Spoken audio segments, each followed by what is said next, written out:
po sa lahat. Nandito po ako ngayon sa may site po ng San Jose Elementary School po. Dito po sa may bandang dating kindergarten po. Buri po sanang ipabalo kaya kayuhan. Yung kaya katamo pong breaker ay alinea po safety. So manyad ko po sanang saop kare po makabalo po na palitan niya po sana ini po sana yung maging project na po yung kaya katamong this year po para po mapalitan niya po kasi minsan po may silabya po ini kasi po ayan po kawakawa nila po bukod sa kawakawa nila lo yan dutong niya pa po itang karayang kaya pibilyanan nalya po safety may silabya po kasi ni last time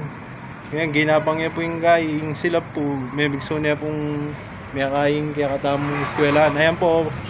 kung akagit siya po ayan po patad-patad niya po yung kaya katamong kabli. So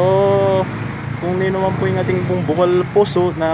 pwede pong mamiyasaw po kini open niya po yung kaya katamong eskwelahan pwede niya pong lapitan yung kaya katamong principal o kaya kontakan nyo ko po SPTA President Romel Arceo po. So ayun po yung kaya katamong pong kuryente po alila po safety yung kaya katamong kuryente ayan po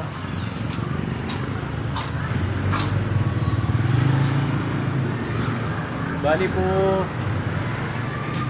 kaya katamo pong kable po kung akagit siya po salbag-salbag la po alinea po safety. So kung nino man po sana po yung pwede pong sumapa po niya ran sao mga panalbeye po yung video ini sana po pareta pong medyo makaangat-angat kembya po pwede lang pong mag-donate po sumaw ay itutok kaya po yung video po camera para agit siya po na dyan po safety may silab niya po kasi ini so ay tamo po dyan kayong video mo po Facebook report kaya po yung kaya katamong paaralan po na alya po safety kaya katamong breaker so kailangan na pong mapalitan so dakal po salamat po karang bisa pong mag-donate ngayon iba po magpasalamat na ako